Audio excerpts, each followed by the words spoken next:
All right, ladies and gentlemen, welcome back to another episode of the Mike to New Haven podcast. This is episode 95. We are closing in on the century mark. There are 5 episodes away. If you haven't checked out the previous episode, it was a really good one, really interesting one. It was Tales from the Boom Room, Profiles of the NYPD's Bomb Squad, Volume 11, returning guest, retired NYPD Bomb Squad Detective Dale McNally, rejoined the show as we did a deep dive into his perspective of the investigation into the 1996 crash of TWA Flight 800. He shared a lot of interesting nuggets. At that time, he was working for the Air Force Office of Special Investigations and had a unique vantage point into the investigation of an aircraft crash that still leaves a lot of questions 25 years later. So if you haven't checked out that episode, go do so. Dan's a great guy, and it's good to have him on the show again. This episode is the continuation of another mini-series. We go from the bomb squad of the NYPD to the rescue units of the FDNY with Volume 5 of the best of the bravest interviews with the FDNY's elite. We had Ray Celion in Volume 1, Dennis Smith, author of Report from Engine Company 82 in Volume 2, Volumes 3 and 4, Hank Millay, who my next guest worked with for quite a bit in Rescue 1. And who is my next guest? Well, he's a man who's been fighting fires since the 1970s, joining the New York City Fire Department after a stint in the volunteers in 1978. He spent 25 years battling flames in the Big Apple and on Long Island, of course, as a volunteer. 20 of those 25 years spent with the FDNY's Elite Rescue 1 unit from 1983 up until his retirement in 2003. And he's been active since then. He's been serving as a lecturer. He's written numerous books. And he's, in addition, served as a chief out on Long Island. He wrote as a columnist for Firehouse magazine from 1995 until 2015. And of course, he is working frequently with my friends over at Getting Salty, helping out with their apparel, and has been a guest on that show too. We are honored to have Paul Hashagen here for Volume 5 of the Best of the Bravest on the Mike to New Haven podcast. Paul, welcome. How are you? Thank you. I'm doing fine. How are you? I'm doing good. It's good to have you here. The weather could be a little bit nicer for August, but that's okay. we'll deal with it as best we can. We'll take it at this point, especially after the last year of everything else. So this first question is one that I ask all my guests. Where did you grow up and what were your early years like? Well, my earliest memories, I grew up, when I was born, I lived in my grandfather's house. My parents lived there while they were saving up money to buy a house on Long Island. But I started off in Jamaica, playing with toy fire trucks out in front of the house. And then my parents bought a home in Freeport on a canal, and off we went. And I guess even I brought with me from Jamaica the love of the fire service, because my grandfather had been a firefighter in New York City. He was retired, but he would take me by the firehouse on occasion. And that's all. Apparently, that's all I talked about. I drove them all crazy. But it's nice because you have that inkling, and there's a clip I'm going to share a little bit later in the podcast in which I think, and you told the story in the Still Riding documentary, which is Paul's a busy guy. You see, the people want to talk to Paul. It's very good that I was even able to get this time. Paul is in demand, as you can see. There's a clip in which at one point you share, you say, you asked your grandfather, what does that truck do in reference to the rescue truck? And he told you, well, they rescue firemen. And you said in your words, and I quote, right then and there, I knew what I wanted to do. So we accelerate ahead to joining the FDNY itself. I've had numerous NYPD and FDNY guests on the show. And the academy process, for the NYPD, it's a bit easier because they seem to be always giving out the test. But nonetheless, getting through the academy is no joke. You want to make sure you're breeding the best. It's a big city, and you want to make sure you have the best people on the scene for all that it throws your way. So as far as the selection process first of the FDNY and then the academy, what was that like? Well, it all kind of happened quickly for me. I was married, and my second daughter was just born, and we moved. I had moved out of Freeport, where I grew up, married a local girl, Joanne, and we moved out of town. And then when our family started to grow, we went looking for homes, and by luck, we moved back to Freeport. And I was fixing a man's telephone, and I saw a Maltese cross on his wall. I worked for the New York Telephone Company, then repairing telephones in Freeport and the surrounding communities. And next thing I know, I'm talking to this guy, invites me to the firehouse, and I joined the volunteers shortly after that. And then all of a sudden, I realized I'm having fun doing it. I enjoy the work. It makes sense to me. And find out that the tests were coming for the New York City Fire Department. and the Washington, D.C. Fire Department. So I took both tests, passed both tests. And I have to say, looking back, the test was so difficult in those days. I believe 30,000 people took the exam to be a firefighter. And I think it was 1977. And I wrote, I believe I had an 87 on the physical, which sounds horrible because everybody gets hundreds on things now. Yeah. And I think I wrote a 98 on the written and 87 on the physical. And I ended up 173 on the list of thousands. So that 87 was really, it was a tough test. It was unbelievable. And then when we went to Proby school, the first thing we did every morning after they did roll call and made sure everybody was there, we ran the entire test as our warm-up with other things added. But all of the things that were in there, except for the mile run, we did everything: long jumping, climbing over obstacles, up and down fire escapes, a flexed arm hang where you had to hang for as long as you could, hand over hand things. It was tough. And I think after about the first 2 or 3 weeks, looking around the assembled members in the morning, people had casts, broken arms, broken legs, sprains, and they decided that they were going to have to calm this thing down because we were the second class off this new list. And it was a good idea. I mean, they were pushing us, but they were hurting a lot of people, just the natural injuries of running around in fire gear. You're running up and down, but you're wearing boots and a coat and all this stuff. And they had to tone that down. But that was a no joke test. I mean, I worked hard every day for a year before I took that test, and it paid off for me. You imagine, you're willing the new pro. Well, who's the new probe? He says, the senior fireman in the house, and you wheel him in on a gurney. Here he is. We beat him up a little bit, but he'll be all right. He'll be all right. We're talking with Paul Hashagen here on the Mike Doon podcast. This is volume 5 of the miniseries, The Best of the Bravest. So when you got out of the academy, I mean, we'll get into the era you were working in initially in a moment. But first, what was your first firehouse, and who were the senior guys there that you would credit with helping you learn the job? Well, I lucked into it. I was in Proby school, and there were 2 instructors, one especially that I remember. The first thing he did, a lot of these guys, I didn't tell anybody anything about the volunteer service. I was smart enough not to tell them anything. I just showed up like it was my first day. But I knew a lot of things. Of course, some of the procedures are different, but the basic idea is the same. The equipment is relatively the same. And a lot of these guys were amped up because they had never been in smoke before. They had never had to lift up the heavy ladders before. I was in a phone company walking around with ladders all day. I knew how to do that. I had to slightly adjust how I did it because the phone company taught you one method. The fire department had a slightly different method, but raising a ladder is basic physics, how to get it up without hurting yourself. But guys were getting worked up, especially about going in the smokehouse and all that. And there was one instructor that would take us on the side. And it's a little like boot camp. People are yelling at you, trying to, break you or build you up, whatever the case was for that day. And this guy would just go, "Relax, you got the job." And that would just calm everybody down. And I really liked him for that because I thought there was nobody else doing that. Everybody else is, growling at you, but you need somebody to hold it down that you're going to get through this.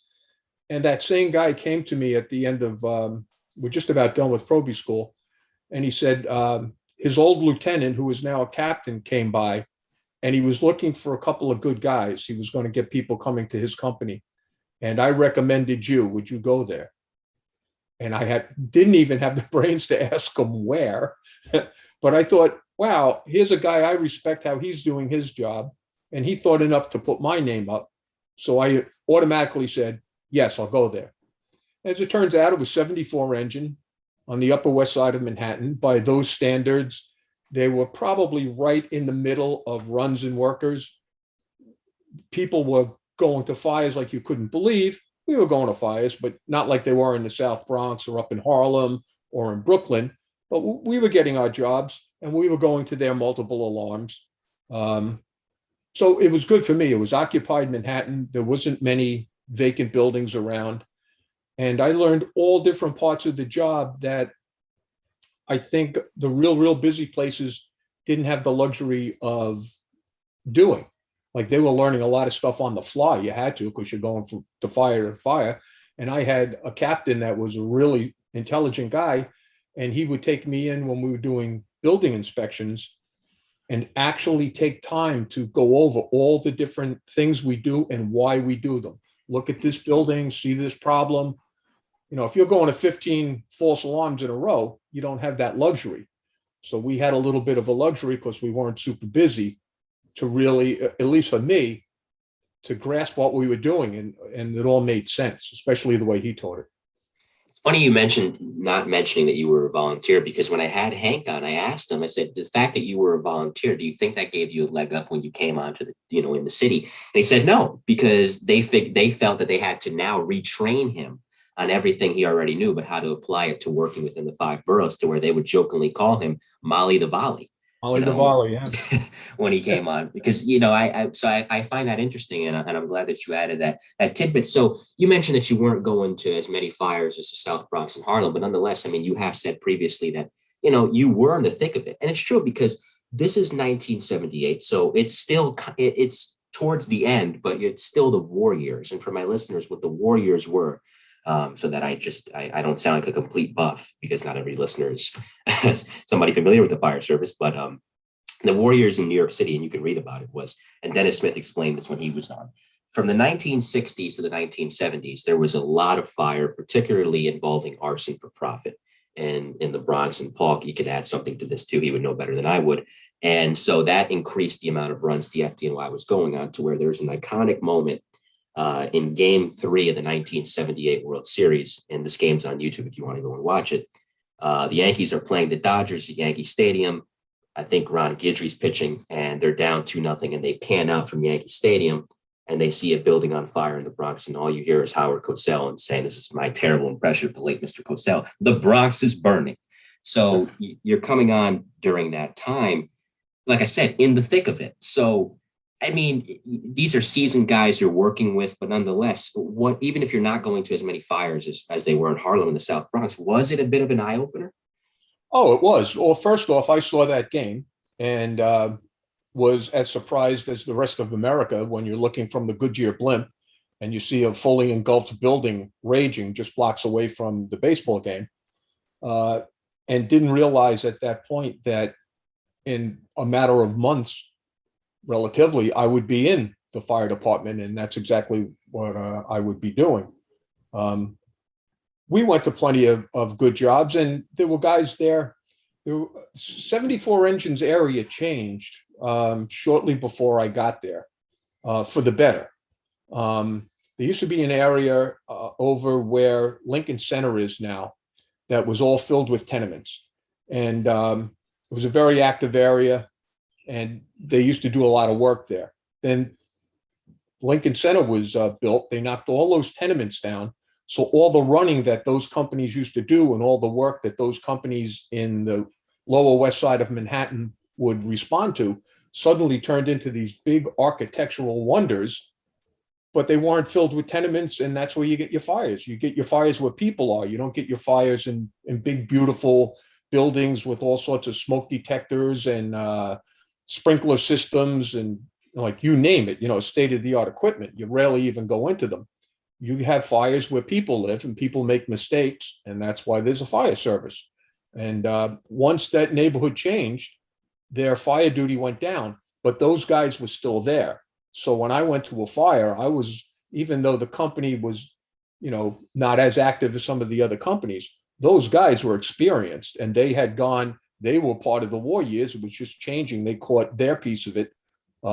Some people had moved around. They were getting beat up too much in one area, so they went a little slower or whatever. And by and large, for me, it was just a great learning experience and a really good place to start my career. I learned a lot there. And, the senior guys were big guys and small guys.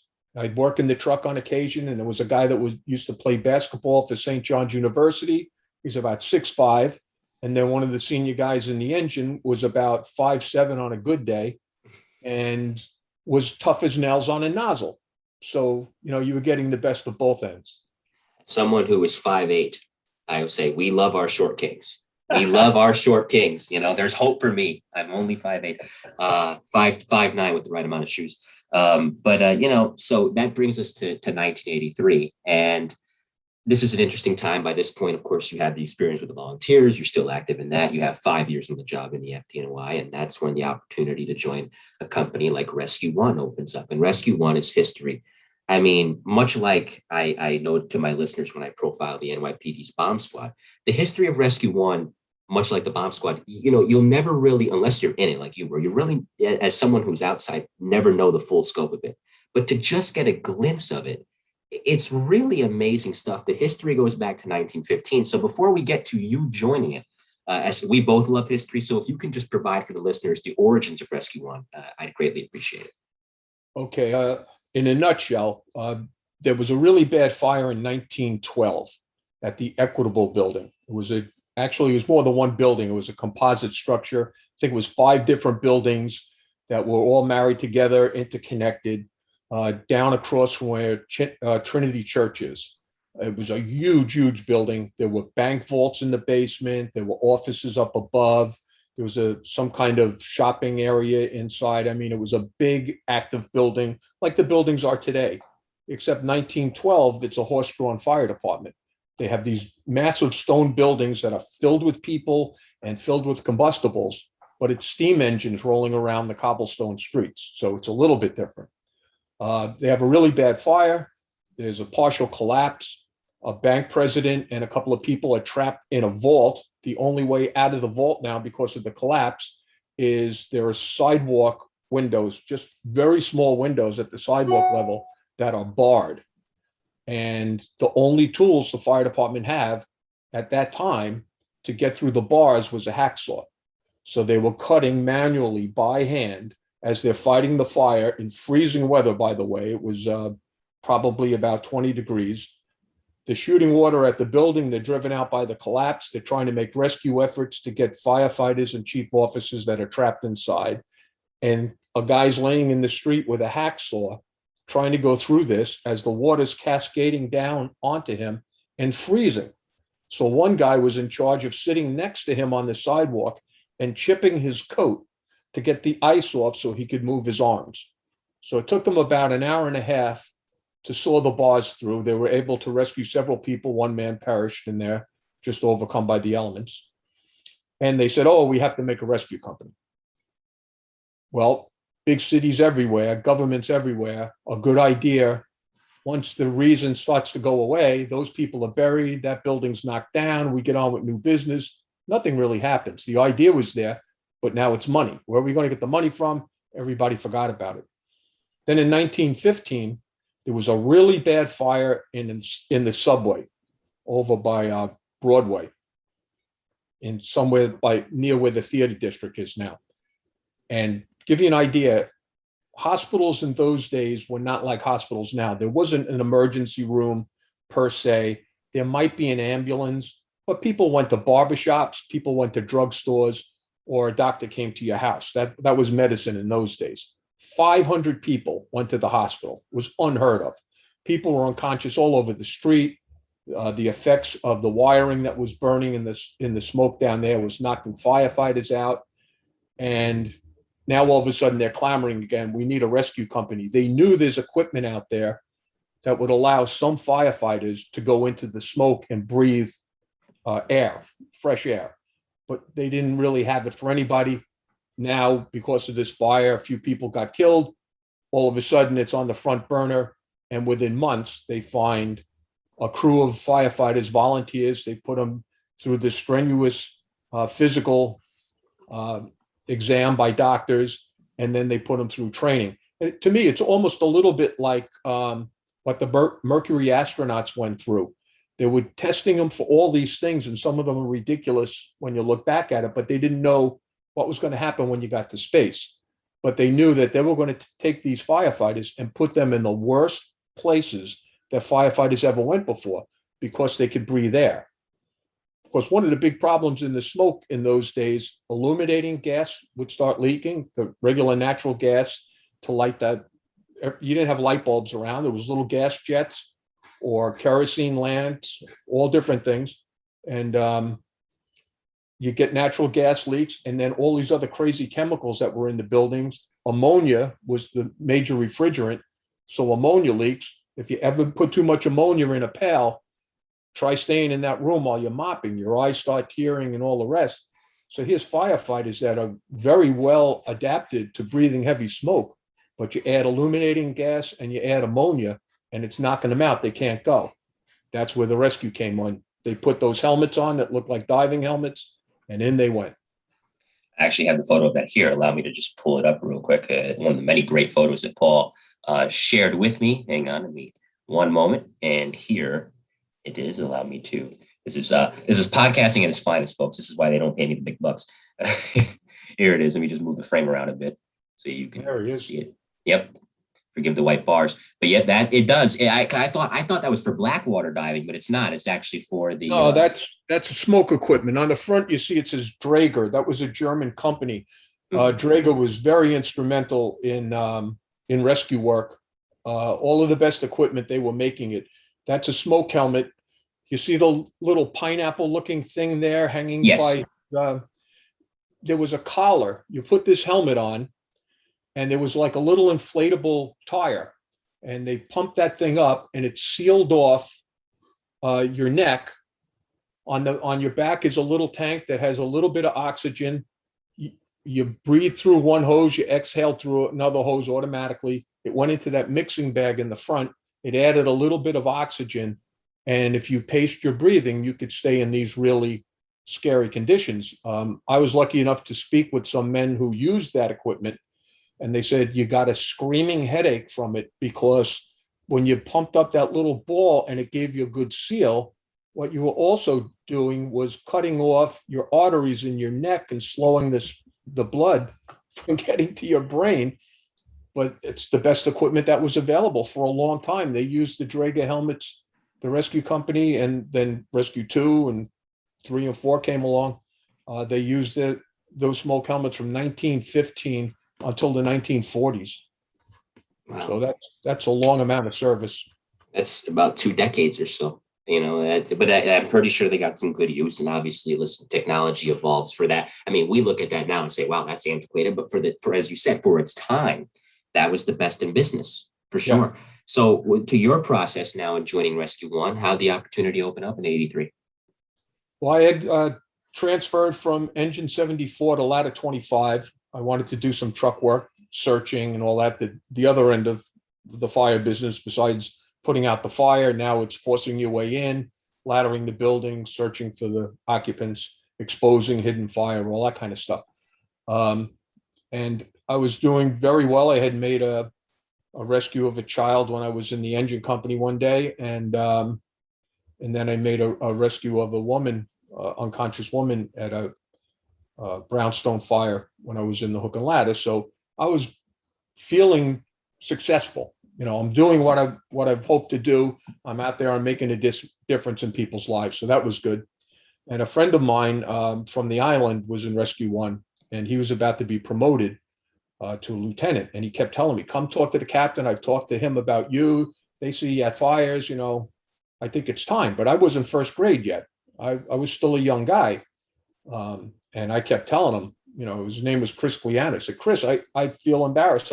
I can't talk to the captain until I'm first grade at least. Chris gets promoted, off he goes to Brooklyn. And when I turned first grade, I went down and I spoke with the captain, just like everybody else in the rescue company, especially in those days, you went and talked to the captain. From the beginnings of Rescue 1, the chief of department picked the captain picked his officers and handpicked his personnel.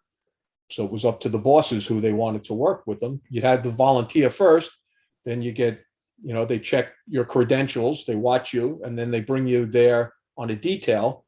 You still belong to your ladder company or engine company, but they take you there for a number of months to make sure that you fit in and that you're doing what you think it's going to be, having an idea of what it's going to be and then what it actually is. Sometimes they're 2 different things. So I got a call a short while later, And by 1983, I went to Rescue 1 on a detail, and to me it was like joining the 1927 Yankees, and I kind of felt like the bat boy. Yeah. Or for me, in my generation, the 1998 Yankees. Oh, there you go. Yeah, another great team. Glad to see my Yankees are playing better, by the way. That's a welcome sight late this year. So this is the 1980s at this point, and I asked this. I have a mini series as well in which I focus on the NYPD's emergency service unit, and I asked the sergeant that I had on, and I'll ask you the same thing. This is Manhattan that you're working in. The training, it's not just fires. Obviously, there's the water aspect too, and you did that many a time, which we'll talk about one specific case or one specific rescue in a moment, I should say. But there's so many high rises. You have this is the 80s. You have the Empire State Building, the Chrysler Building, the World Trade Center. So that's just to name a few. What's the training like specifically relating not just to the fires in the high rise building, as you talked about earlier, but rappelling down the side if a window washer gets stuck up there, or any other event? Well, to me, that was one of the most attractive parts of Rescue 1. The other rescue companies, each of them are amazing for what they do in the boroughs that they're in. But to me, Manhattan always seemed to be, what I used to tell my friends is, you guys are hitting fastballs. We have to learn to hit curveballs because they throw the oddest things at you. Right. I remember sitting one night and speaking with guys from other rescue companies and asked them, how many sidewalk fires have you had? And they just give me this look, what are you talking about? But I had 2 or 3 what we called sidewalk fires, where somebody dropped a cigarette butt, it rolled into the crack next to a high-rise building, and underneath the sidewalk is a little hollow space where garbage and stuff accumulates, and you get a fire burning underneath the sidewalk adjacent to a high-rise building. So it's like, where's Waldo? You have to find out where this fire is. How are you going to get to it? We had one with Captain Hatton one day on 57th Street, and there's smoke in this basement. You can smell it good. And the chief's worried that he doesn't want to lose his whole high-rise building. And Captain Hatton's going around with the thermal camera and all this. And he goes, Chief, I found the fire. We're going to have to open the sidewalk. And the chief is like, oh, boy, 57th Street, those double wide sidewalks, multi-million-dollar rents everybody's paying. We get out the pavement breaker. We start going, and I'm watching the chief.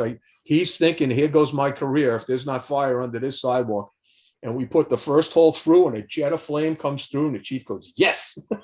He was so happy. But that's the weird kind of stuff, and that was the fun things about working in those, those obscure, unusual kind of jobs. That was the fun of it to me, the challenge of it. Absolutely. And so we'll get to this instance now that I mentioned of the infamous Jane Dornacker water rescue now to set the stage for my listeners. And I'll let Paul take it from here, and I'll share the photos that he provided me in a moment. Jane Dornacker was it's sad that she's only known for how she died, because she was actually a really interesting person. If you read about her, she led a very fascinating life. She was a helicopter reporter for WNBC, as the late Don Imus used to say. For those of you that don't know, it used to be a radio station. It was the precursor. It's now WFAN, but it used to be NBC. Howard Stern worked there, Soupy Sales, the aforementioned Imus. And Jane Dornacker was the traffic reporter, and she was in a helicopter one day with her pilot. She had experienced a crash, ironically, 6 months prior in April of 86. It's now October of 86, and she's giving a report. Something goes terribly wrong with the helicopter, as Paul described, and her chilling last words are, hit the water, hit the water. The helicopter goes down to the water. Rescue 1 is called. Paul, I'll share the photos as you take it from there. Okay. Well, we used to listen to Soupy Sales every day. When I was a kid, he had a television show. And if you could show the other picture first, the one on the dock. You see the bald-headed gentleman that's holding a rope there in the center. That's Jack Theobald, a dear friend of mine. He's long since passed, but great firefighter. He and I were working on a saw, taking it apart, trying to fix it. And we used to listen religiously to Soupy Sales. Both of us remember the TV show when we were kids, the irreverent banter on the radio, whatever. Jane Dornacker would give traffic reports, and it was just part of our work day in Rescue 1, working on tools and listening to that radio show. For whatever reason, that day, we weren't listening. And then all of a sudden, the computer goes off. We're in the firehouse on 38th Street. with engine 34 and ladder 21. And they're yelling, the house watch is yelling that we have a report of a helicopter in the river. And I had been fortunate enough the year before to pull a man out of a helicopter in the East River. He didn't make it, but the experience was there. You know, we had done the training, and now I've actually had a real experience getting somebody out of a helicopter underwater in a river in New York, which is kind of unique. And now here we go again, and we go responding over. And that picture was right when I was getting ready to go in the water. John Driscoll, who was on the ladder there, he drove the truck over. And John is not what I would call a swimmer. He can swim, but like you wouldn't see him run into the pool or going to the beach. But he was the first guy in the water, and he went out, and somehow he must have had the right angle or whatever, bumped into it. He found one of the rotor blades. This is about 50, 60 feet out from the dock. And he's standing there with water up to his neck, and he's waving his hands. He's going, Paulie, I got it.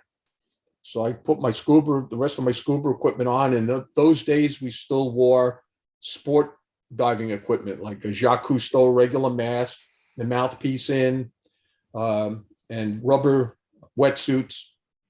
Later, because guys were getting sick from the water, we got all fully encapsulated and everything. But this was still, it worked. You know, it was primitive by today's stuff, but it worked fine. So I worked my way out. I swim out to John, and I just follow his legs down, follow the rotor at an angle. I think the top part's called a collective. I get there, I work my way down. If my terms are wrong, I apologize to the helicopter people out there.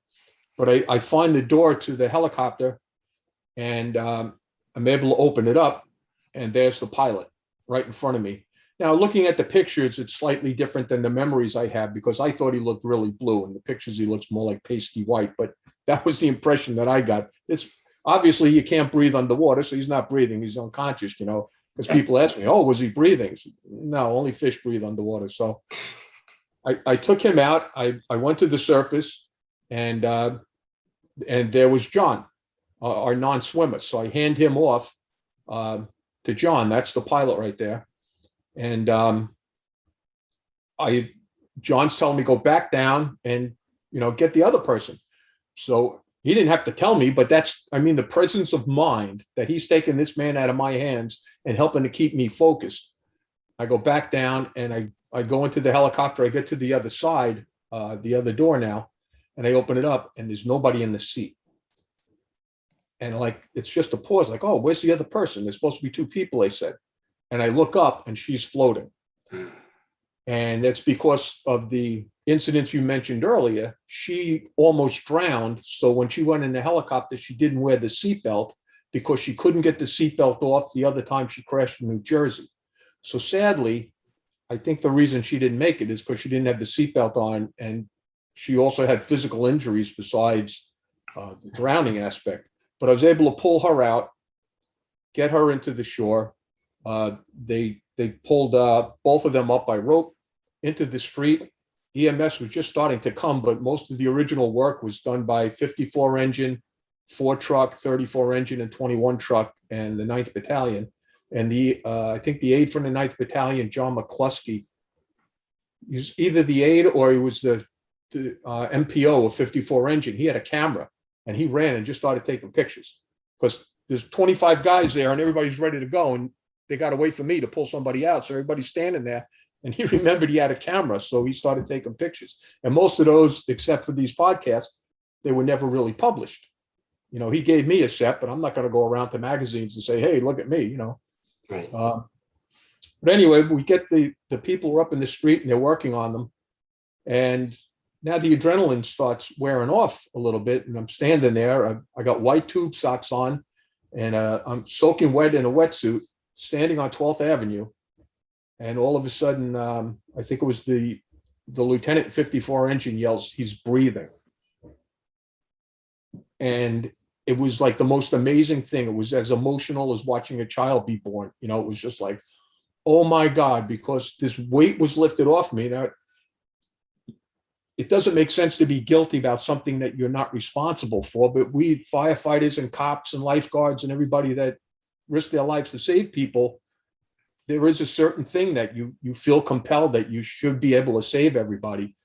And I had to move. So I started walking south, and it must've been a sight. This guy in a wetsuit walking south on 12th Avenue, although in New York City, what? Nothing shocking. Yeah. Yeah.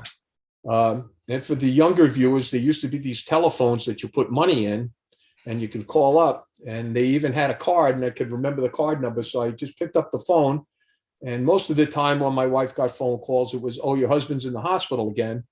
But on occasions I would say, "Oh, put the television on, something good happened." So on that thing, I basically was standing there crying into this payphone, telling her he's alive. She's going, "What are you talking about?" So I tried to explain what happened. And so he made a full recovery, amazingly. Had to do a lot of rehabilitation and stuff. And sadly, Jane passed away. And some people might know her from One Flew Over the Cuckoo's Nest, where she was Nurse Ratched. That was her character in that movie. One of the most memorable characters ever in motion pictures. If you've seen that movie, she was a tough cookie in that movie. And I didn't know any of that stuff as it happened. I only found out later. But if it brings you any consolation, I'm 21, but I know what a payphone is. So if that gives you any hope. You said you're a history buff, so.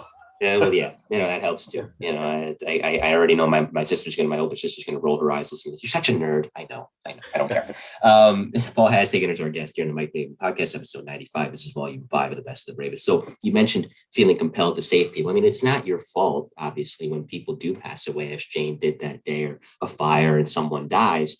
But nonetheless, I mean, working in the fire service and the emergency service field, period, you see so much. I remember, again, from the Still Riding documentary, which really left a lasting impression on me and still does to this day.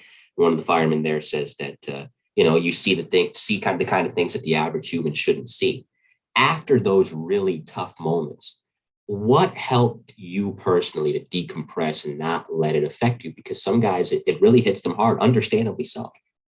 Yeah, that's such a tricky question, because I certainly understand how depressing things can be just in life in general sometimes.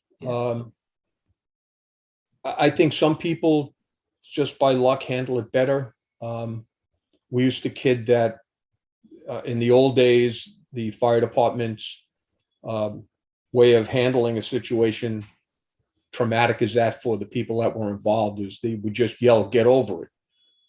That's certainly not a good method of doing it.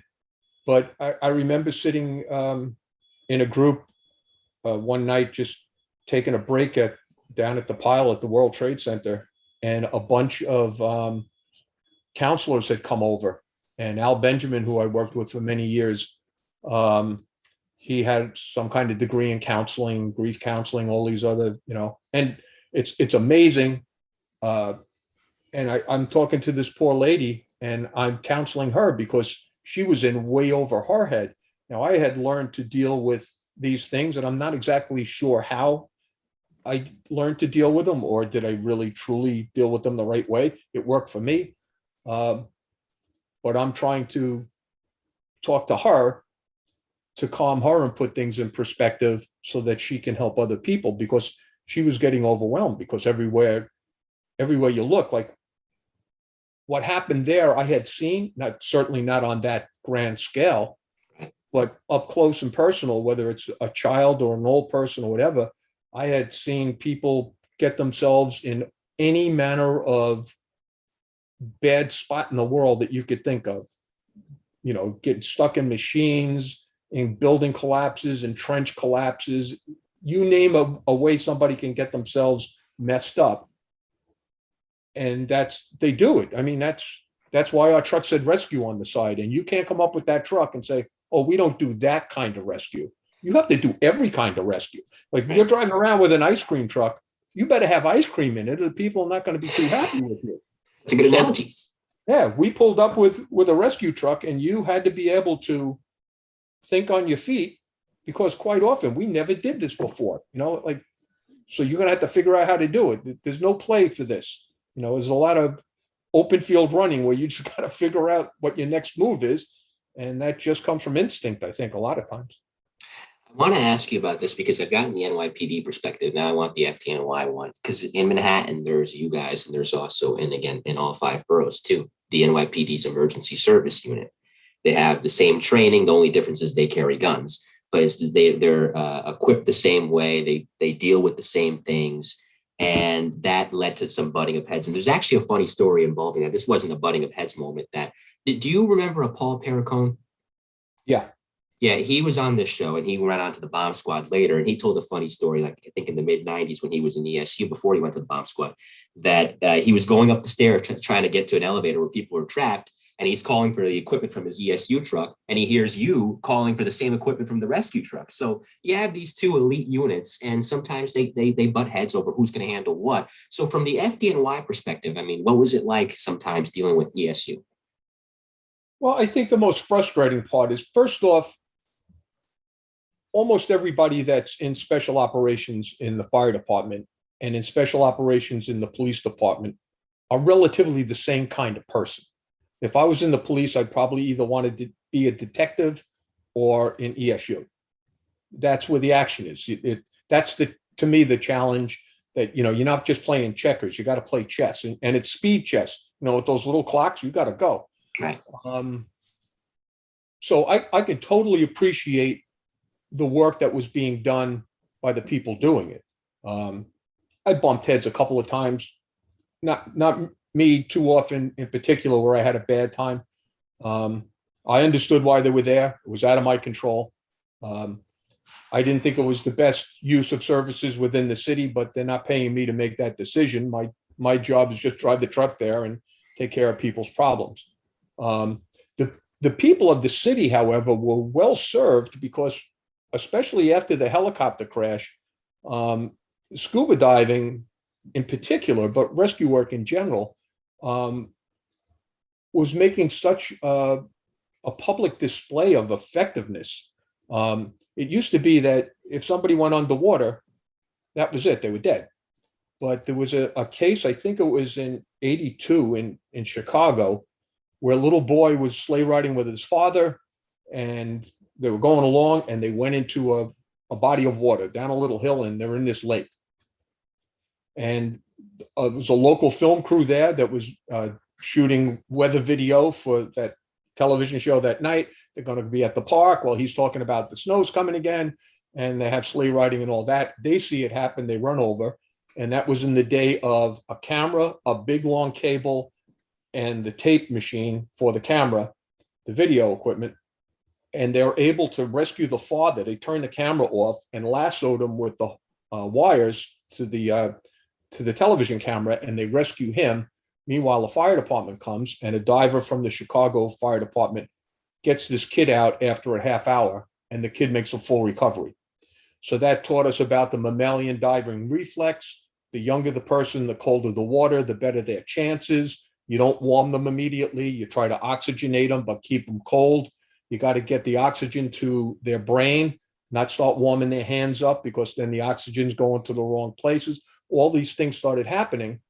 And what started out as a 1914 Cadillac car for the rescue company, I was right in the middle where it was changing from a heavy rescue into a technical rescue, where all these extra things we were doing, the scuba diving, high angle rope equipment, confined space, special collapse trucks, all the things that turned into FEMA and the task forces that you just saw, the collapse that happened down in Florida. The Florida Fire Department showed up. They're doing the best they can. They start calling for reinforcements, and all these trained teams can come, self-sufficient, highly trained people. We don't have to rely on the locals. We can set up our own cots, our own food, our own equipment, and help you out for as long as you need. That all was born in this time. And the New York FEMA team is made up of ESU officers and FDNY firefighters. And we do glare at each other on the way to the job. And then by the time we get there, we're all friends and we're hugging at the end of it. So it's just the nature of the beast. Were you amongst, I think Pericone told me this, he's a great guy, I'm glad, and he spoke well of you, and he sends his regards. In 1998, I'm Dominican, and the DR got hit hard by Hurricane George. Yep. Were you among the team that went down there to help out? I was. Yep. Tell me about that. Well, that was amazing. We get a phone call. Just to back up a second, I remember right when FEMA was getting formed, 89, 90, somewhere like that, I get a phone call from my captain. And he says, we might be going to Russia. Are you in? And it was just, are you in or are you out? And no time, it's are you in or are you out? So I go to my wife, we might be going to Russia. And she gave me a look that told me that I would not have a house to come back to if I went to Russia. Because this is 2 weeks before Christmas. So, if you're going to Russia to some kind of earthquake thing, you're not coming back for Christmas. So as it turns out, we don't go. But that was my first inkling that something like this might happen. So now we get the phone call and they're activating the team. We're going to the Dominican Republic. I'm in, let's go. So we get on a C-130. We fly down there, cops and firefighters. They bring us to the island. They put us into this little housing complex that was supposedly or originally built for an Olympic team, but never really occupied. And it was a stadium nearby. And we just got that place up and running. Once we were secure in our equipment, we started giving everybody around there. Like the first night, it was super dark. There's no lights. There's no power on the island. We had a little generator in the back that they were trying to make sure the radios and everything were up and running. And all of a sudden, these men are coming out of the darkness and we're scared to death. The cops don't have their guns. The only thing they had were dogs. And I think it was 1 or 2 German shepherds, protected all of us because these men were coming out of the woods with bad intentions, but their bad intentions were good intentions because they want food and water for their kids and their family. And there is none. And they knew we had it. So we gave a little bit away. And then once we started getting resupplied, we were giving as much away as we could. So I ended up having a great time there under bad circumstances. I think the most rewarding day's work that I ever had was in San Pedro de Macorís. Yep. There was a baby hospital there and the roof got partially torn off by the storm. And we got there was no power. The water stopped running and the roof was off. And when we left, between the cops and firefighters, we moved the roof from the bad section to the good section, had the water going again, and it had electricity. So, and with the minimum of tools, baling wire and screwdrivers is how we did the roofing. And I was never so tired and never so happy as when we went away that the hospital staff was in tears that it was up and running again and they could take care of the babies. And it was like, yay. So I appreciate you doing that because my family's not from San Pedro de Macorís, but my family's from the capital, Santo Domingo. And yeah, I didn't lose any loved ones in that. This is about 2 years before I was born, and I'm glad about that. But nonetheless, I know that was a big mission that FEMA did, and I never got the chance to ask anybody about that until now. So thank you for diving into that. And we'll dive further into your work in the rescue in a second, but I'd be remiss not to focus on your work as a writer. And you've put out a lot of books, including one photo I'll show in a moment of your book on Rescue One, the 100th year anniversary back in 2015 of the company. Where does that start? I mean, I love writing too. But to actually profile the job and to write fiction and nonfiction, your body of work is extensive. So when was the moment that you first got interested in that? Well, I had a teacher in high school that I drove crazy because she wanted me to be a writer and she wanted me to be an actor because I could do a little bit of both in high school. And I just wanted to go surfing. So there was a clash. Writing and acting required way too much time and effort for me. I'd rather go to the beach. But even then, I enjoyed the writing aspect. And then after I got into the fire department, I was reading a book on building construction, and there was a footnote about the Equitable building fire.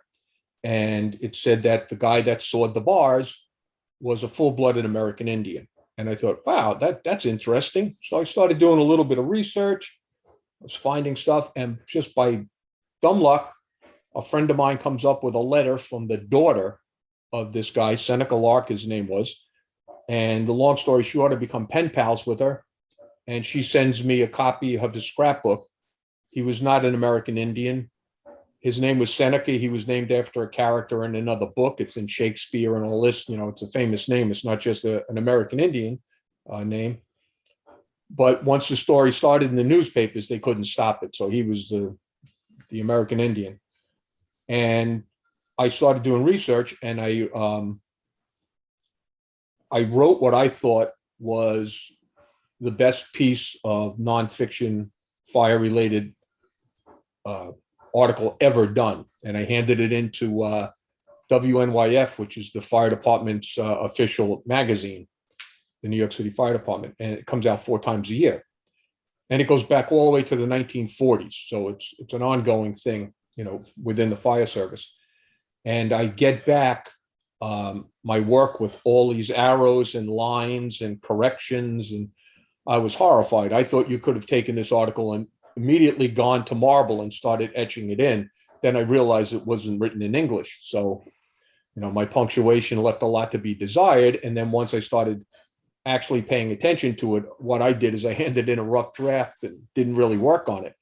So I had to get my skills back. But that got published in WNYF, the second issue of 1988. So now I'm a published author.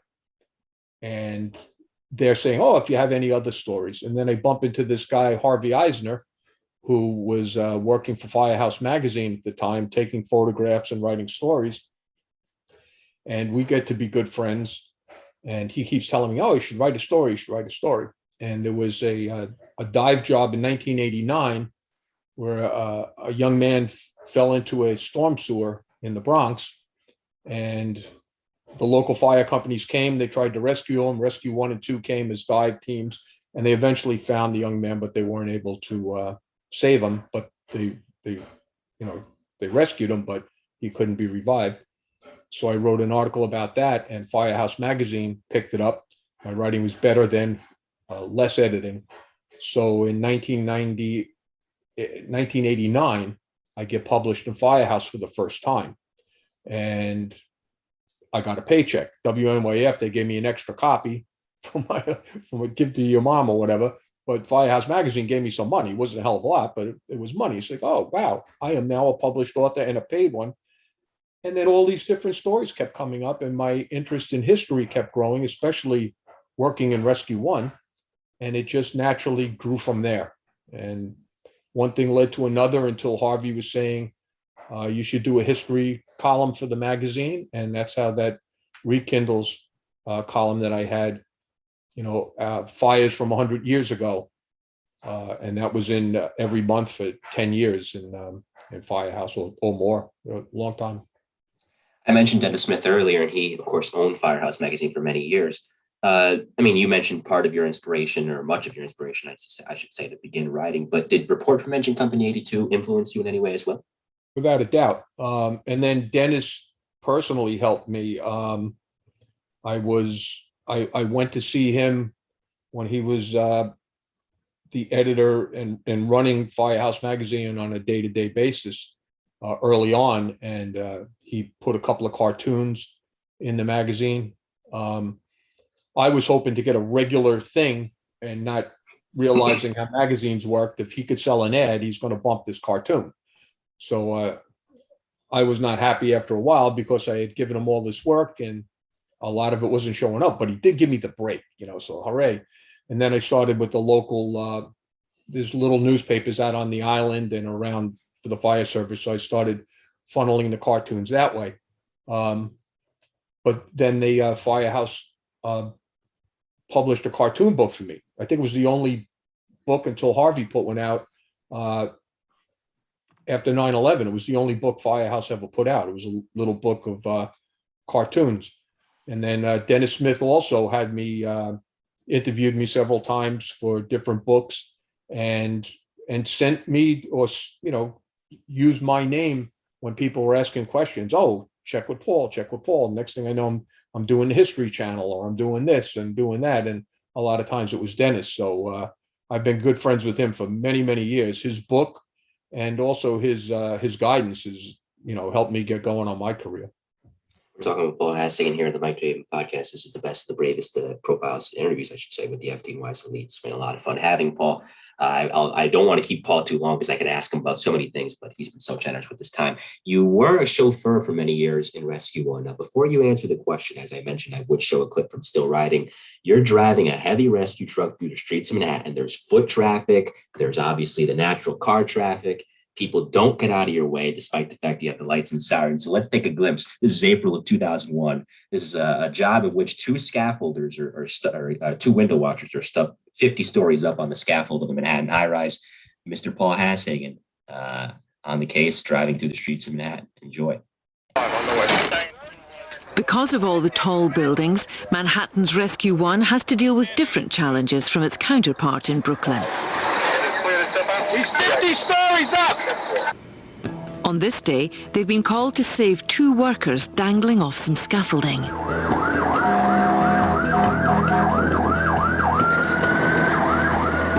My name is Paul Hashagen, and I've been a Rescue One for 19 years.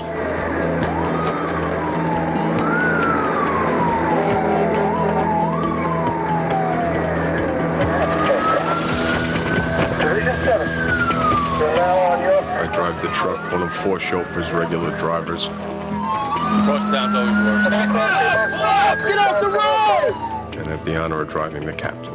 Hey guys! Yeah! You hear that? There's a guy out the window on the aerial ladder, maybe from a truck! My grandfather was a firefighter, and when I was a youngster, I got a few model fire trucks, and one of them was a rescue truck. And I asked him what that truck did. He says they rescue firemen. Let's help a little bit here. And I kind of knew right then what I wanted to do. Your comment on trying to drive a truck of that size through the streets of Manhattan. How do they do it? Well, it's a unique thing. Driving a fire truck, there's a fine line between going too fast and not fast enough. You have to, as I remember saying one time as a kid to my grandfather, "Oh, fire trucks go so fast." He goes, "No, they don't go fast. They just make a lot of noise." And they go fast, but they don't go that fast. There's a governor on it. So it's not going to go. The trucks I had never went faster than 54 miles an hour. But that's plenty fast in the streets. And it's not the speed. Anybody that drives any kind of truck will tell you it's stopping the truck. That's the trick. Not getting it to go fast or turning. It's how fast can you stop? And the whole thing about the rescue business or emergency work, if you get into a collision on the way, you don't get to complete your mission. You have to stop at the collision and take care of the debris that you just caused, any injuries or whatever, not to make light of it, because sometimes it's serious, but you don't get to go to the emergency. You don't get to go to the fire. So there is that. But driving the truck, I think you need patience. And I used to tell the new chauffeurs that you just have to remember that everybody that got in front of you, when they set out on their day, their idea wasn't to get here and get in front of you. It just turned out that way. So you yelling at them and getting all upset isn't going to change things. You know, sometimes there's just no way to go. I did like the trick of going into traffic. Sometimes you can make really good speed going into traffic because those people have the advantage. They see you coming. If you're sitting there and a fire truck's back, they just hear a siren. They don't think to get out of the way. They see this big giant truck bearing down on them coming at you. They're going to make room. So it depends on the street. Sometimes on the side streets, you're just stuck. There's nothing you can do. There's that hilarious, and you heard that in the clip there that I just showed. And for my audience that's going to listen to this and won't watch it on YouTube, it was Paul driving through Manhattan on the way to, as I mentioned, the job in which two window washers were stuck. And you hear one of the firemen, it's not Paul, "Get off the road." So that, because you do want to get there, you're eager to get there, but at the same time, as you said, yelling's not going to make a move. And I get, now that you're sitting here, I get the chance, because I use this line often, and I heard it originally from you in that film, which is, as Mark Twain once said, New York City would be a real nice place if they ever finish it. So there's always something to do and there's always places to go. So I do want to accelerate ahead. We're coming up on the 20th anniversary, hard to believe, next month. And that is the events of September 11th, 2001. You weren't the chauffeur that day. You were off duty. You were home. Gary Geidel was, unfortunately. And that leads to this one that really just, it shows heroism, I think, at its finest. And I'll show it here, a photo of Rescue One on its way. This is moments after the first plane had struck. For my listening audience, and this is before the second plane had struck. The members of Rescue One are running in, the truck is just barreling towards the Trade Center as you see traffic moving away from the Trade Center. And that, if that doesn't encapsulate the fire service, I don't think anything else will. So that day, just take me through it from your perspective. Well, I was on vacation. So when, I guess in December or so, it comes down who has what vacation the next year. And unlike in the civilian world, it doesn't matter seniority and all the rest of this. There's a little flowing chart, and it's the group number that you're assigned. They get certain vacations. There's a little flexibility. There's a little swapping. But generally speaking, you get what they give you and you like it. Some people are better at scrambling and working a bunch of favors and getting somebody to switch with them. But I was working on a book at the time, and they tell me, oh, you have a September vacation. Well, my wife's a teacher. So what good is the September vacation? She's going back to school. I'm not going to stress over this. I'll just take it. And as it turned out, that's why you're speaking to me now, because that was my day to work. So I'm at home on vacation. I had stayed up late the night before working on a book. And all of a sudden my daughter comes in and she tells me, put on the TV. And I put it on, and just like everybody else that turned on the TV that day, there's the towers, there's the smoke, you can see fire. And I didn't say a word, and I started getting dressed. I just knew I was going in. My phone starts ringing, and retired guys, off-duty guys are all calling each other up. We got to get in there, we got to get in there. And I had just retired as chief of the Freeport Fire Department the year before.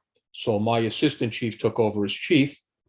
And I called him right up and I said, can I borrow one of the spare chief cars?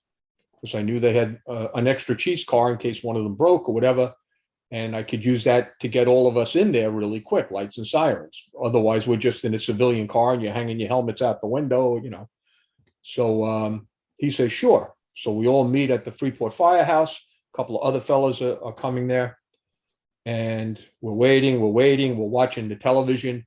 And boom, the second plane hits. And now you know what's going on. This isn't just an accident, but you're still not 100% sure, but it's not good that we're under attack to some degree or another, but you still have to get in there. And we're waiting and waiting. And where is this car? Where is this car? And then finally it arrives, and the chief and one of the garage mechanics, they're apologizing left and right. The battery was dead. They had to change the battery and all this. Fine. Thank you.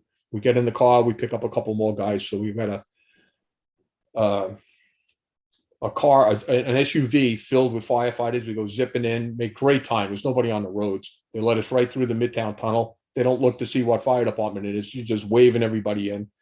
I'm doing corners on two wheels. And my pal Bruce is sitting next to me. And all he's saying the whole way is, Paul, slow down. Paul, slow down. And so we pick up our gear from the firehouse, a couple of extra things that we could think of to take. A neighbor comes over. He says, I'm a doctor. I just get in the back, doc. Let's go. So we drive down. We get as close as we can. And the doctor keeps wanting to explain things to me. And I said, Doc, I'll get you down there. You'll be able to work on people. Just stay with me. So we start going down. And I'm looking up at the building. And just that picture, I'm looking at the big hole in the side of that building and counting floors. And I know that's the building Rescue One is in. And I know they got to be right at the fire floor. They've had a long enough time that they're going to be up on that fire floor. I could guarantee it. So I'm figuring, how am I going to get in there to get up there to help them? That's where I'm going, right at the bottom of that fire. And the other building had already fallen down. It fell down while we were on the way in. We heard it on the radio. So I'm looking at the top, and this building was the one that had the television antenna on the top, which I had been on the roof of that building and seen up close and personal. And all of a sudden I saw that antenna move, and I instinctively knew the building is coming down. And I just stopped, grabbed the doctor, and yelled at the top of my lungs, run. And we turned around because we were about a block and a half, 2 blocks away from the building. We started running back, and you could hear that pancake get louder and louder, floor on top of floor on top of floor. And I got as far as I thought we could go, and we couldn't run anymore. We had to take cover. And I threw the doctor under a car, climbed on top of him. The other guys scattered, went where they went. And I told him, stick your nose in your shirt and breathe as slow as you can. First, there's going to be dust. Then there's going to be glass and debris. Just take it easy. And exactly what I said is what we felt. And then he starts choking and everything. Can't see your hand in front of your face. And he's telling me, I have asthma, or I can't breathe. And they said, well, if it makes you feel any better, I don't have asthma and I can't breathe either. So, we're both in the same boat here. So we get out, we start walking south, and all the other guys that I was in the car with, luckily they were all okay. I didn't see them again for hours. The smoke, debris, and just the atmosphere was so thick with things floating in the air, suspended, the dust particles, the glass, whatever it was, that you could just, if you were speaking, you could hear your voice only travel a matter of feet. And it was like, if you ever went into one of those soundproof booths to get your ears checked and you talk, you can hear how everything stops. That's how that was. And I finally see an ambulance. I check on those people. I give the doctor over to them, work with them. And one of the jobs as rescue chauffeur, my job always was to go to where the nozzle is, where the first line is, to make sure that the hose keeps going to help them. So that was my instinct, is get into the deep as I could into this thing. And I ended up all the way in the middle of it, right off the bat, and it started clearing. And I was in the exact worst spot to be in, because I'm in the center of this thing now with a couple of other guys that work their way in, and we could hear the pass alarms going off, the alerts that firefighters are in trouble. But there's tons and tons of steel, and we can't get anybody. We can't get at them. We can't lift it. All the guys that were on the edge that I drove in with, they stayed on the edges, and that's where the people that could be saved were. So they were in the right spot, and I just instinctively was drawn to what I thought would be the thick of it, and it was, but there was nothing I could do. Eventually I got away from there because we couldn't do anything, and worked on the peripheries, but the guys in my car helped save one of our friends. They were able to get him out of a car, into a Stokes basket, onto a boat, and they took him to New Jersey and saved his life. So, a lot of heroic stuff was done. And then I got teamed up with Rescue 2, and we started, I saw some of the most amazing things. And I'm just amazed that there were no fatalities among the rescuers in the aftermath rescue. We lost a tremendous amount of people in those 2 collapses, but all those days afterwards, the heroic things that were done and the ingenious things that were done. And somehow it was like there was a little angel watching over it. And it's just like, hold on there, just take it easy, and I never saw anybody get seriously hurt. It was incredible. New York City Fire Department suffered, I'm going to say 344, because I'll throw Keith Roma in there too, from the New York Fire Patrol. And if you haven't read about him, for my listeners, do so. He was the only member of the Fire Patrol to die that day. This is a department that saw its top brass wiped out. Ray Downey, Donald Burns, Jerry Barber, Bill Feehan, who I think it was once written about Bill Feehan in the New York Times in his obituary. He was believed to have known the location of every fire hydrant within the 5 boroughs. So you lose Chief Gansey, the chief of department. And obviously the rescue companies were decimated. Bob Gallione put it so bluntly. And when he said, if you worked in a rescue company that day, if you were on duty, you died. And so, for the men in Rescue 1, and obviously you knew so many more beyond the men in Rescue 1, but for those men specifically, we know how they died. But I always like to focus on in this show how the men lived. So when you look back on working with these guys, Dave Weiss was a kid. I got a kick out of him. Because there's a part in the Bravest, and in which they're profiling him in the back of the truck on the way to a job. He's like, well, I'm born for firefighting. I'm a legend. And he told many great stories about him, Bill Henry, so many great guys. When you look back on them, what are some of your favorite memories?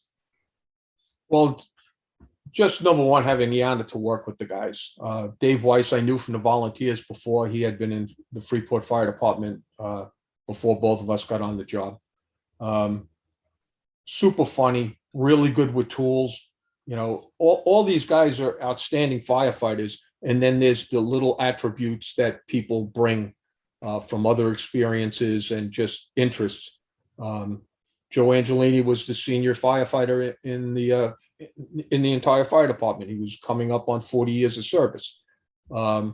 Joey was short in stature and big of heart. You know, he was just, he was a consummate gentleman, tough as nails. He was happiest when he was filthy, dirty, and bleeding. That seemed to be all the time with him. You know, and all the way down the list, each of those guys, Terry Hatton was, to me, I had the honor of driving 8 captains, I think, in my tenure there. And each of them were great and each of them were wonderful. But there was something about Terry, I think, because he was my contemporary. I actually had a little bit more time on the job, but I knew him from the volunteers also. And it was like a simpatico kind of thing. And it was just an honor driving him and watching how he approached the job and how he looked at Rescue One. You know, he lived in Manhattan, so he would walk to work and he would read the Times and the real estate section to figure out where the buildings are being built and how putting a crane up on this street might affect our response, or would we respond to that construction site, or what about this, what about that? I mean, it was constant with Terry. It wasn't 40 hours a week. It was 24 hours a day. He was constantly the captain. And it had to be exhausting for his wife, Beth, but that's how Terry thought.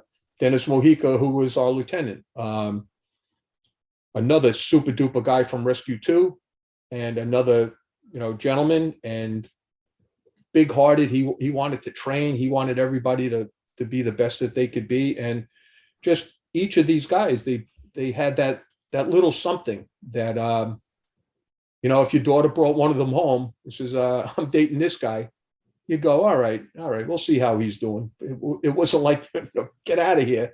They were all really, really good guys. From the youngest guy that was just detailed to us, to the senior guy, Joey, that, was there 20-something years in the company and coming on 40 years in the job. They couldn't wait to get to work. Bill Henry, all of them, that just, it's amazing. Gary Geidel was a Marine. And a quick one on Gary, our 75th anniversary, he had just come over to us from Rescue 5. And we were off duty. We're going to have a party on one of those boats that drives you around Manhattan. But for whatever reason, we're not going to drive. We're just going to sit at the dock and drink beer on a day off and celebrate the 75th anniversary. And all the rescue companies off duty were invited, and chiefs and everybody. It was a fun party. Rescue 5 is driving back. They were in Manhattan to back up a dive job or something. And they stop real quick. They're grabbing some of the food for the party because they didn't get lunch. And Gary sees the chauffeur, says hello to him, lets him walk away. Next thing I know, he takes a fish head. It was like a striped bass. Takes a fish head out of the garbage that he saw, puts it in this guy's boots, and closes up the compartment. And they see you later. Thanks for the food. They drive off. And I said to Gary, what was that about? He goes, oh, we were in the Marine Corps together, and he gave me a hot foot once about 20 years ago. I said, remind me never to get you mad at me. He waited all that time. And then they sent the fish head back and forth in the mail to each other. And they finally, the guy carrying the box back and forth. So I'm just going to throw this away if it's all right with you. But like each of them, like Gary was by no means a clown. He was a nice, quiet guy. Dave was the clown. He was always on, always telling jokes. But they all have that little something that, amazes you. So. Gary, I mentioned, was the chauffeur for the 1993 World Trade Center bombing too, not just on 9/11, but on the day of the 93 bombing. And he saved Kevin Shea's life. Kevin Shea suffered a catastrophic fall. Thankfully, he's still with us. Yeah. But Gary was able to get him help. Gary almost fell in himself, but Gary was able to alert people where he was and save Kevin Shea's life. So before we get to the concluding segment, like I said, I can't thank you enough for coming on. 2003, your retirement from the FDNY. I have a clip of it here, and let's take it back to 2003. Paul Hashagen calls it a day.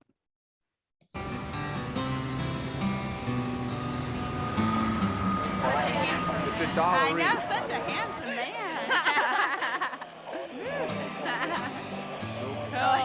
Where are you ladies from?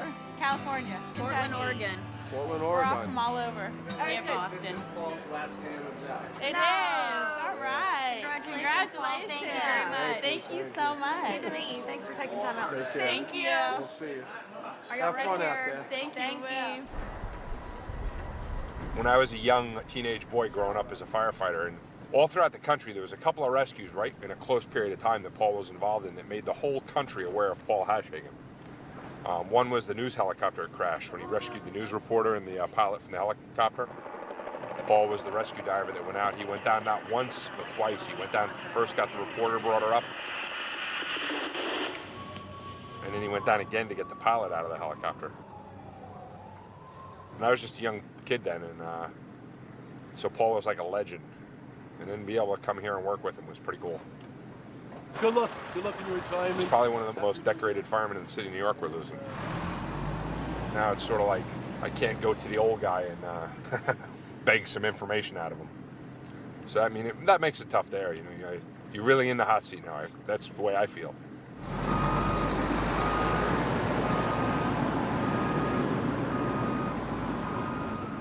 Paul, quick, get here, Paul. Paul, here. Here's some water. Here's a can. Oh, no, you're not getting me in this can. It's closer to get the fire today. Put it out. It's another proud moment in the fire department. Stand by for the following message. The old timer is leaving. I've been working on this mural for a long time. So I guess I'm putting some finishing touches on. Everybody that's been assigned to the company's on the wall. That would be Captain Morris. He's noted for training firefighters across the country and how to get through doors and specifically how to get through locks. I think that might be me. It doesn't have my name on it, but I believe that's my likeness. Joel's on the wall over there above that sign. Worked with Joel several years now, and he has to be one of the smartest guys I ever worked with, so he gave him a little bit of Einstein's knowledge in his hand there. Hey, it's the brain. Now I'm over here with taking notes. Me and my duck. I'll miss the guys, but I get to see the guys. I'll miss the house, but I get to visit the house. But I'll miss driving that truck. It's hard to get close. You gotta kind of like just slide it right in and cut it deep. Oh, look. The truck. It's his first words, his truck. Yeah, he's gonna work out nice here. Today's my last day, so you can drive tonight on, okay? This is the tougher side to cut, the pulley on the saw. You ready? Slide it right in and cut it deep. Yeah. You're the best driver we have. Drive the fork right under there and pull it in. Bye-bye. Bye-bye. You're still gonna come and see the other firemen, right? Sure. See Joel, yeah. You're the best. Bye. Bye. There's a little boy that lives next door and has taken a shine to the truck.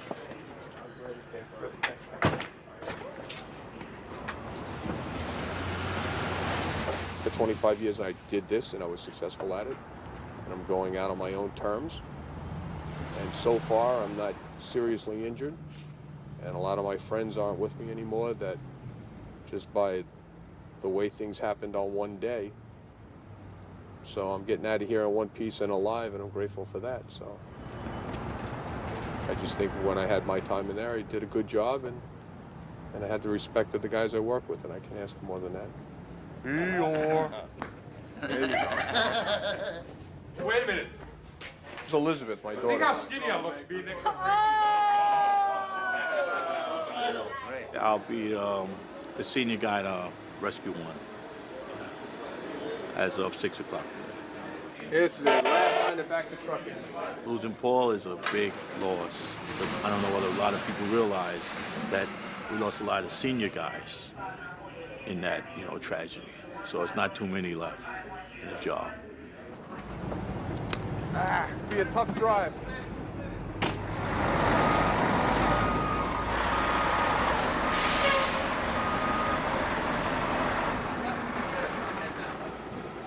I don't have to come tomorrow, right? Well, I'm gonna be here. I'm glad of that. Joel, you got it. Thank you very much. Thanks a lot. Outstanding work. Welcome to retirement. Proud of you. Don't put them down, sell them. Yeah, your name's already gone from the box. Oh, let's stay in here tonight. Goes in the boiler with the rest of them. Chief, you don't have to help these guys at all. I know, you know what? No, we're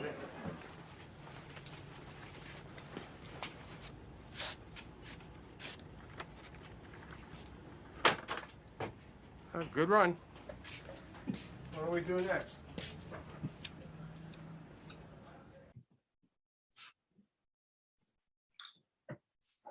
You know, when at that moment, a quarter century on the job, a lot of experience. Obviously, you mentioned, you're coming off the heels of the tragedy of 9/11. When did you decide, okay, you know what, it's time to move on to a different stage of life? Well, I had been thinking about it before 9/11. It does have a tendency, your body lets you know. We always like the old term, it was a good fire or a good job. Not good in the sense of that it was a good thing that it happened. It was just that it was a test, it was a challenge, and we succeeded in what we wanted to do. And some nights you had 2 or 3 of them, and not often in recent years, but back, especially when I started, you got 2 or 3 or 4 good poundings in a row. And you can do that as a young person, but when you start getting older, you just can't. That's why the boxers aren't boxing when they're 50 years old anymore. And same thing with baseball players and everything else. The only people that can manage to continue are golfers, God bless them. But it's time. So I was thinking about it. 9/11 happened. I figured I have to stay until we can get things back up and running. Get the company back the way that, as close as we can to what it should be. And I and a lot of other people worked very hard to do that, working in the rescue school and training people up, working extra hours, and making sure things happened. A lot of good guys volunteered and stepped into a really difficult situation. I can imagine being in a ladder company or an engine company in any firehouse, and then telling your wife that, oh, I think I want to go and help rescue one out. And the look they must be giving them, that they just lost 11 guys in 5 minutes, but the compulsion to go do something. So that's one of the reasons I stayed as long as I did, because I felt I owed it to those guys. And then it was just feeling that, this is right. And they went down to I threatened quite often to go talk to the guy in the numbers room down in headquarters. And I finally went there, and he looked at all the numbers, and they said, well, when should I leave? And he said, you should have left a year ago. I said, well, all right, then I'll do it now. And then I guess everybody doesn't have a film crew follow them around for their retirement, make a movie out of it. But I happen to, and it's kind of cool. In retrospect, the only thing I would have done differently is have my wife come to my last night, my last tour. Generally, that wasn't done. My daughter went on her own. She mutinied, and I told her not to come, but she came anyway. So I think in all the stuff that happened to me, except for a couple of injuries, if I could have avoided them, that's the only thing. If I had a do-over, I would have my wife come to the retirement. That little kid in the video that you put on the truck here in New Haven as a little boy, that was me. Every single time. My mom worked for the city of New Haven for years, and so she bumped into a lot of cops and firemen that she knew. And we would go by the firehouse, and that was my thing. Put me on the truck. That's one of my fondest memories as a kid. And wherever that kid is, who knows? Maybe that inspired him to join the fire service. Yeah, that kid was me. That kid was you, and that's what I tell people, that we indoctrinate them at an early age. Yeah, absolutely. And it's if not for some unfortunate health issues that I've suffered from through the years, that'd be a job I would have signed up for in a heartbeat. Well, I've kept you long enough, and I thank you for being here. You got to go, and I'm sorry for the length, but I just really enjoyed talking with you. So this is the concluding segment of the podcast. It's called Rapid Fire. It's 5 hit and run questions for me, 5 hit and run answers from you, and you can say pass. Are you ready? Yep. All right. So first, favorite tool from the rig that you used throughout your career? I would have to say the nozzle. Although we didn't have one on our rig, I would help other people with the nozzle on the end of their hose. And that's only to say that most of my memories are really of being as chauffeur, for the end of my career. And that was my job, to go there and help them with the line.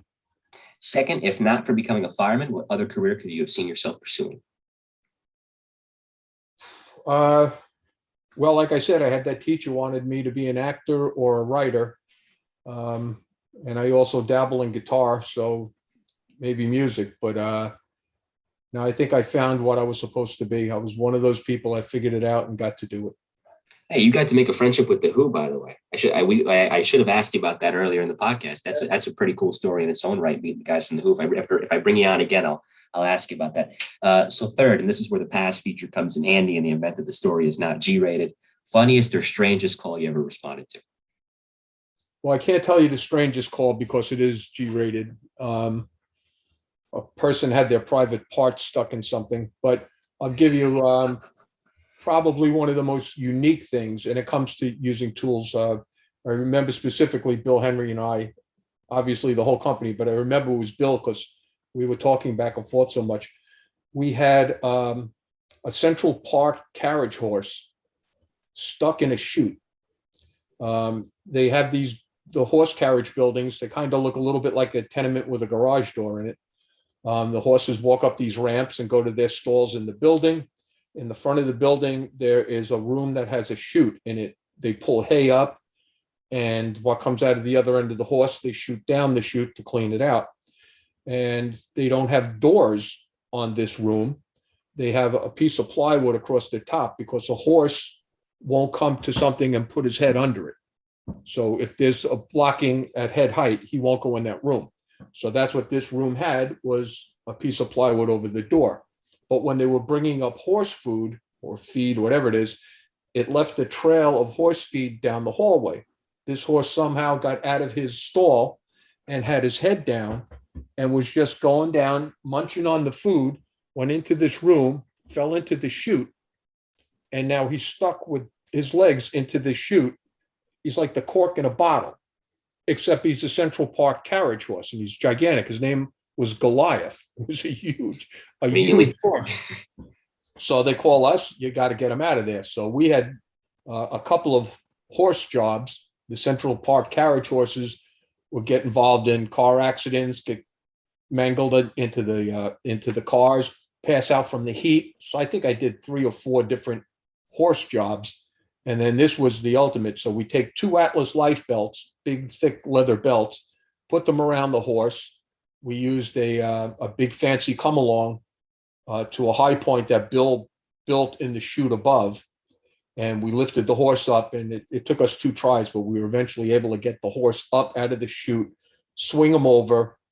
The whole time, mind you, we're laying in horse poop and with these big hooves staring you in the face, because if this thing freaks out, he's going to kick somebody. But we were able to save him. We went down into the street afterwards, and then we were nose blind. You couldn't smell it after a while. When we got outside, then we could smell how bad we really were. It was horrible. And they're interviewing the chief, and they said to the chief about the horse, and what was the horse's name? And without blinking, he said, "Stupid." And I thought that was the best line I ever heard a fire chief say. It was good. And I guess it was a slow news day because we came out of the building and all the satellite trucks are there and all the dishes up in the air. And for a change, it wasn't people getting killed or whatever, we saved the horse. So it was a good job. There you go. 4th, favorite place in the city to eat during a shift or after a shift? Well, we used to go, there was one spot over by Tavern on the Green. I could park the truck. There was one little spot. There was a little road for the park guys to use for their little trucks. I could park the rig there. We could watch the roller skaters go by. The sheep meadow was across the way. There was a big statue of Giuseppe Mazzini there. And we used to quiz passing people, who's Giuseppe Mazzini, and he had to do with the unification of Italy. I went and looked it up. But it was fun. You were outside, you weren't cooped up. Some guys like to go to a certain restaurant or something like that. I liked the sandwich because then you could grab it and jump on the truck. I wanted to be ready to go. We were sitting right there next to our rig. And if there was a run, we were right in the street. We weren't blocking anybody. And kids would go on the truck, and it was just a wonderful spot. Was it on the arm when you ate there? Oh, no. No, we weren't eating from Tavern on the Green. We would go to a deli and get a sandwich and go there. It was just next to where Tavern. Oh, okay. Oh, that was too rich for our blood. No. Fifth and finally, given all the experiences that you had, what advice would you give a young fireman coming on the job today? Well, I think the most important thing for anybody in any job when you're starting out, keep your eyes open and your mouth shut. I just heard it recently where somebody said, "I know that," and that, to me, that's the biggest mistake. If you want information from somebody else, if they start saying something that you already know, by you cutting them off, that might have been the beginning of the sentence, not where they were ending up.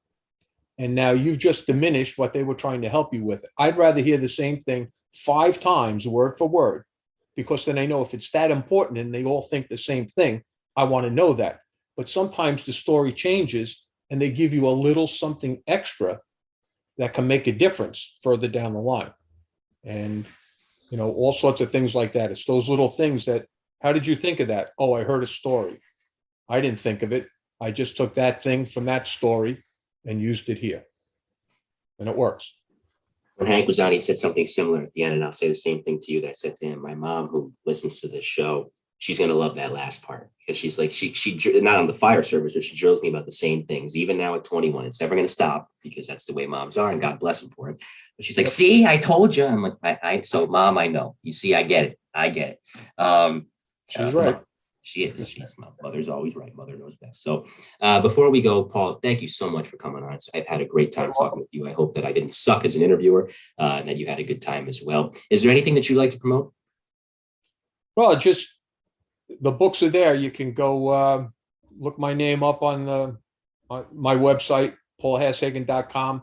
There's a bunch of different books that are available, kids' books, and just the history books. If you like reading, great. If you don't like reading, buy the book, give it to somebody who does like reading. There you go. I just like keeping, especially the history part, I like keeping the stories alive of the amazing things that were done by firefighters around the world, in modern history. It's impressive. Absolutely. And I'll link the website in the description of this episode, as well as the description for the audio version. On my end, folks, if you don't know where to find me by now, I'll tell you. Twitter is at Mike in New Haven, which is, of course, my old WFAN call-in name from years ago. Or Instagram is original_MC1. LinkedIn, Mike Colón. Just type in Mike Colón, MIC_D for the podcast, and you'll find me there. Connect with me. I'll be happy to do so. Sports business line. If you have any sports-related inquiries for the show, business line for that, 917-727-0891. Or you can email me at colononsports, COLON on sports @gmail.com. Any other inquiries that you have for the show, non-sports related, whether it be news, law enforcement, the fire service, business line 917-781-6189, or email the Colón Report, THECOLON report @gmail.com. And you can listen to us anywhere you get your podcasts, and YouTube for the video version. MC's Audio is my channel, MC_S Audio. Coming up on the Mike Newman podcast, some interesting guests. Tomorrow, Tuesday, is retired NYPD homicide detective Phil Grimaldi, who solved many homicide throughout his time working. His family, actually, I believe, if I'm not mistaken, owns Grimaldi's Pizzeria out in Brooklyn. So that'll be an interesting conversation. Next week, I have a project I'm starting called News in the Time of COVID. An old friend of mine, she'll be rejoining the show. Tamsin Fidel, the news anchor for WPIX 11, will be here on August 16th. And August 17th, of course, will be retired NYPD Sergeant Christopher Strom, who worked in the intelligence division and served in an operation in Iraq, helping to defeat the purpose of terrorists utilizing IEDs. So it'll be fascinating talking with those people. In the meantime, of course, great chat with Paul Hashagen. And on behalf of Paul Hashagen, this has been the best of the bravest interviews with the FDNY's elite. I'm Mike Colón. And we will see you next time. Take care. To you. You're fine right there, okay? Just stay up against the window. Sleep. I never sleep. Let's go.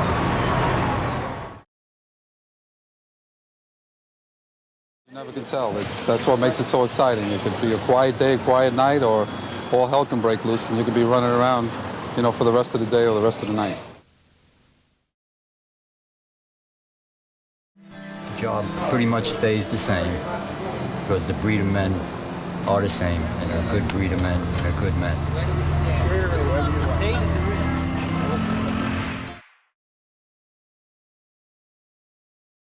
My father was a fireman and a fire lieutenant in this company, so I grew up, me and my brothers used to ride along as kids, so we grew up kind of wanting to be firemen.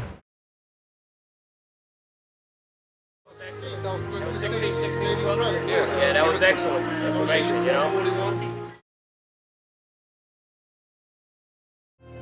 Every more.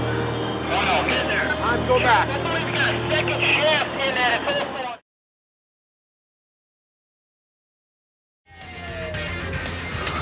It's a smoke in a high-rise building down Lower Manhattan, down the Wall Street area. Been trying to locate the fire, and they haven't found it yet. So we'll come in and help them with the thermal imaging cameras. It's a great tool for locating the fire. It sees heat through the smoke. I don't care if the fire is in the basement. I'm cutting the roof. The job will be fun again, but it'll never be as much. A lot of respect because they always see us running into the burning buildings as everyone else is leaving. Slow, Jerry! Chief took the roof. A word of praise from our brothers is worth $1 million for a job well done.